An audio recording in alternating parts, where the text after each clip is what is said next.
5 ans, 3 kilos, 1,80 m d'envergure, et finalement vous êtes en présence du plus gros des rapaces nocturnes qu'on trouve sur le continent africain. Il est peut-être lourd, mais comme tous les rapaces nocturnes, son vol est extrêmement silencieux. Il y a plusieurs raisons à ce silence avec notre pilote des rapaces nocturnes est relativement lent et souffle. Tous possèdent un plumage très soyeux, car il étouffent. Mais le vrai secret pour ne pas faire de bruit chez eux, c'est le peigne. Ce sont des petites plumes légèrement recourbées vers l'avant. Elles vont filtrer l'air, d'où ce vol parfaitement filtré. Si le vol de notre rapace est discret, en revanche, lui est assez bavard, il crie régulièrement. C'est ce qu'on qualifie de cri d'imprégnation. Cet oiseau a été élevé à la main de l'homme, cela lui sert à demander à manger. Alors, à l'état sauvage, les jeunes crient ainsi, sauf que cela s'arrête très vite pour deux raisons. D'abord, ça ne sert à rien, il faut qu'il se débrouille tout seul. Seconde raison, ça ferait fuir ses proies. Alors pourquoi cet oiseau de 5 ans continue-t-il à crier? Eh bien, c'est dû à la dépendance alimentaire. Lui ne part pas à la chasse tous les jours, il va demander son casse-croûte au fauconnier. Vous nous voyez également relever sur sa tête des petites touffes de plumes qui ne sont pas des oreilles, mais des aigrettes, et elles n'ont pas de fonction précise, même s'il est possible qu'elles servent au camouflage dans la nature. Tout hibou, mâle ou femelle, a des aigrettes sur la tête, les chouettes n'en possèdent pas. Alors les oreilles, je vous en parlerai un tout petit peu plus tard. Quant à sa vue, elle fonctionne relativement bien. Bon, évidemment, ils sont plus performants la nuit. Les scientifiques estiment que les meilleurs vont voir 30 à 100 fois mieux que nous, mais en plein jour, même avec du soleil, eh bien c'est 3 à 5 fois mieux. Avec un petit bémol au niveau des couleurs, car les rapaces nocturnes ne les voient pas ou peu. Encore que tout le monde n'est pas logé à la même enseigne. The Delos eagle owl, also commonly known as the milky eagle owl, is a member of the family Strigidae.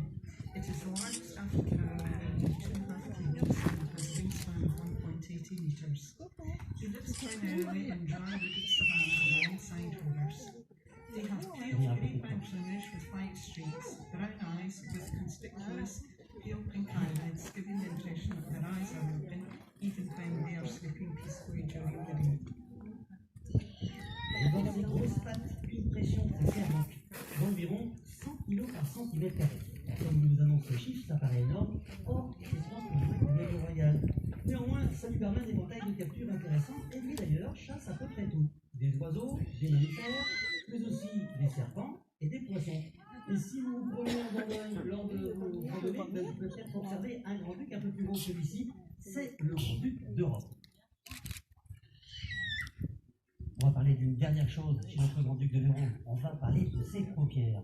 Si vous avez eu la chance de le regarder, vous avez peut-être vu qu'il y a sur ses paupières, il y a un petit point rouge. Et c'est le seul à avoir cette particularité. Lorsqu'il ferme la paupière de loin, ce petit point rouge donne l'illusion que l'œil est resté ouvert. Et finalement, le résultat de cette stratégie dans la nature, c'est que personne n'osera déranger un chasseur de cette taille parce qu'on pense qu'il surveille son territoire. Or, il est tout simplement en train de dormir. Allez, on va rentrer ce gros oiseau à la maison.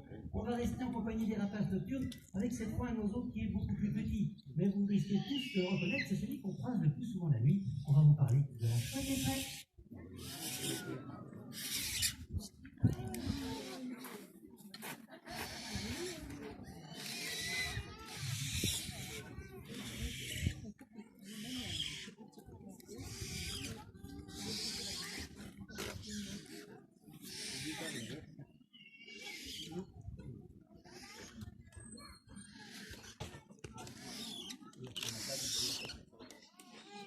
Alors c'est bien sûr la dame blanche qui nous a rejoint. On l'appelle également les frais des clochers. Elle y niche un peu assez souvent d'ailleurs. En fait, elle s'installe partout, dans les granges, dans les greniers, dans les pigeonniers. Elle fréquente aussi dans ses fouilles. Elle niche aussi dans les rues. Quant à sa nourriture, elle est composée en très grande majorité de petits rongeurs. 90% de ses proies. Souris, lions, musaraignes, campagnols. Alors bien sûr, c'est une variété toute ça de varier. Elle chasse ainsi les petits passereaux la nuit aux dortoirs. Ce sont des moineaux, des pinsons, des mésanges. Elle capture aussi volontiers les gros insectes. Elle les chasse la nuit autour des lampadaires et même quelques chauves-souris. Ce sont essentiellement les petits rongeurs quand même qu'elle convoite. Des petits rongeurs que vous trouvez un peu partout, mais on les trouve en très grande quantité au bord des routes. Le problème, c'est que si le bord de route chérisse sa nourriture, c'est aussi très dangereux. C'est leur rapace qui se fait malheureusement le plus fréquemment percuté par les voitures. Il y a bien d'autres soucis pour cette rapace qui voyage la nuit. Il y a le problème des fils électriques, des modes agricoles, et pendant longtemps, c'est encore elle qu'on a crucifiée sur des portes de grange parce qu'on pensait qu'elle portait malheur. Eh bien, malgré toutes ces résistances, notre chouette effraie maintient sa population. Elle a un atout dans sa manche. C'est l'une des rares espèces qui a la capacité d'augmenter le nombre d'œufs lorsqu'il y a beaucoup de nourriture. Alors, le fonctionnement est extrêmement simple. Plus le mâle fera d'offrande à la femelle lors de la parade nuptiale, plus celle-ci pondra d'œufs. Lorsqu'il s'agit d'une mauvaise année, notre femelle s'arrête alors à 3 ou 4 œufs. Mais si l'on pullule, certaines femelles vont monter jusqu'à 12 œufs. Alors non seulement c'est exceptionnel, mais peu probable qu'elle sauve tout le monde. La femelle chouette effraie va pondre un œuf tous les 2 jours, mais elle coule dès le premier. Alors entre le premier et le dernier, l'écart est très important. Résultat, quand la nourriture va diminuer, les petits derniers vont mourir de faim. Ou bien, ce sont les plus grands qui vont manger les plus petits. C'est la sélection naturelle.